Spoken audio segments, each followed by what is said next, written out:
Okay, let me get a drink, because I literally talked for 20 minutes and then I uploaded the video and it wasn't in focus.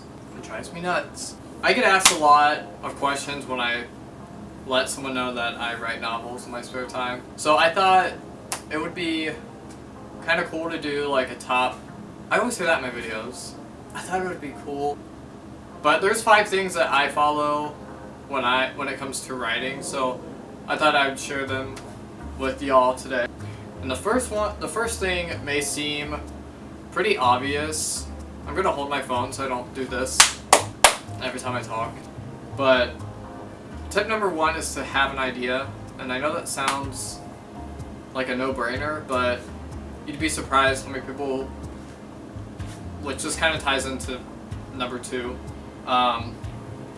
but who start writing without really, any concept or idea of what they want their story to be about. They may know like a minute detail, like I want to write about, I don't know, they want to write about like a purple hippo. Awesome. It's definitely a start, but you should have at least like an idea of what you want to happen in your story, and that honestly could be hard for some people. Personally, I usually always know what I want to happen in my books before I even start writing them. And you don't need to know what is going to happen from point A to point B necessarily, because that will just unfold organically as you write your novel. So don't really worry about that. Just at least get like an idea and somewhat of a plot, established. Number 2, I feel like I really haven't heard a lot of people talk about or mention, but definitely writing for the right reasons. And what I mean by that is not writing because you want or think you're going to become rich and famous. It's not going to happen. Like, honestly, and I speak for tons of authors out there who, may pop out a book every year, but they're still working a full-time job. And that's just the reality of it, because authors really don't get paid, contrary to what people believe. Authors really don't get paid a lot of money for their books, and it takes ooh, I need another drink. It takes a lot for authors to, get a lot of money and live off of their books. You gotta hit best-selling list, and authors who do hit that consecutively, they're, quote, rich because they've sold thousands of copies of books. And honestly, like, one book equates to like $1. So that helps you, think of like how much someone would have to sell to have X amount of money. There you go. Obviously they get money for ebooks and whatnot, but honestly the big money maker is getting a movie deal, because obviously you get tons of money, tons of revenue from a movie. But if it's something like, J.K. Rowling's Harry Potter, you got all the merchandise that goes with it, and obviously she gets a cut of that merchandise profit as well. So if you can write a book that can be made into a movie and have marketable product, that's like your best bet. So number 3 is, as I reach behind me, is to have a blank sketchbook or journal or something to write in, because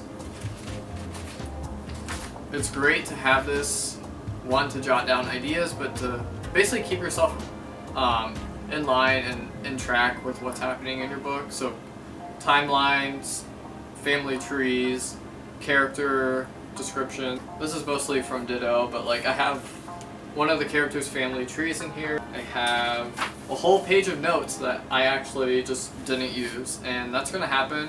And that's really the point of this, is to literally get all your ideas out of your mind, so one, you don't forget them, because there's one, I mean, it's happened to me multiple times, but there's one instance where I had this amazing idea and I still can't remember what it was to this day, and it was for not this book, but I think the book prior to Ascension. So I'm just like, God, what in the heck was that term? I know I know it was like a term for some magical ability in that book, but I just literally can't remember what it was, so whatever, I'm gonna stop talking about it because I'm getting mad. Yeah, definitely grab yourself a journal, because obviously there's a lot of writing that goes into writing a book, but there's also a lot of writing that doesn't really have anything to do with like the actual story. I mean, it does, but it doesn't go into your book. Number 4 is super important, and it is to not necessarily write every day, but contribute to your story every single day. And that could be, you know, writing a sentence or writing 10 pages. You're at least contributing to the story.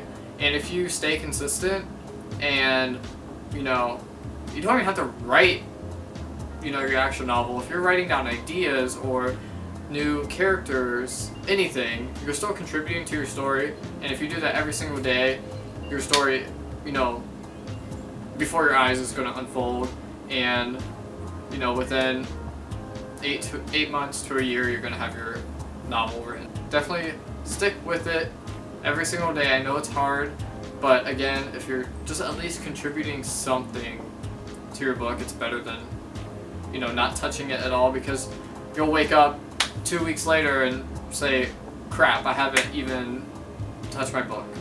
And then you'll get into this rut.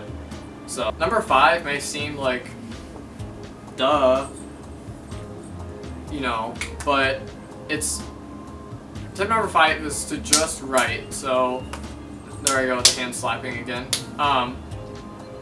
Just write. You may tell yourself that you're not a good writer, or you don't know how to write a book, or you don't know how to write a novella, you don't know how to format it, you don't blah blah blah, you know, whatever excuse you want to use. You don't need to know any of that right off the bat, and honestly there's people out there that can help you with that. You know, forming a story, formatting a story, creating a cover for your book. But you just need to write. Just write every single little idea that's in your mind, because then you can go back and you can take out all the crap you don't need. You can add to it if you want, but just write. Even if you don't know, you know, proper structure of a novel, I think everyone who has gone through school knows that there's a beginning, a middle, and end. There's a plot to a book. There's, you know, an intro, the plot's introduced, you know, a lot of boring stuff happens, and then there's climax, and then there's resolution.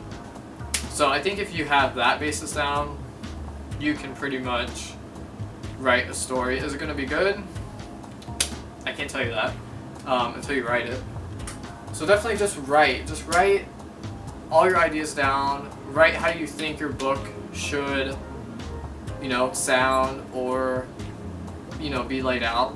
Because you may write a book that hasn't been written before, and not in terms of ideas, but in terms of the style of it or the flow of it. So I would say never doubt yourself, because you never know what could happen. And if and when you do get, you know, your story written and you think you're done, and, you know, you have some people read it, you know, invest in someone who can help you. Not necessarily like a ghostwriter, but just someone who knows how to form a book, knows how to form a story properly, and, you know, all that jazz. I know this video was kind of random, but writing is something that I really enjoy, so as this channel grows, I want you guys to kind of learn more about me as well. So I guess that's it. So if you want to see more books about, oh my god, not books, if you want to see more videos about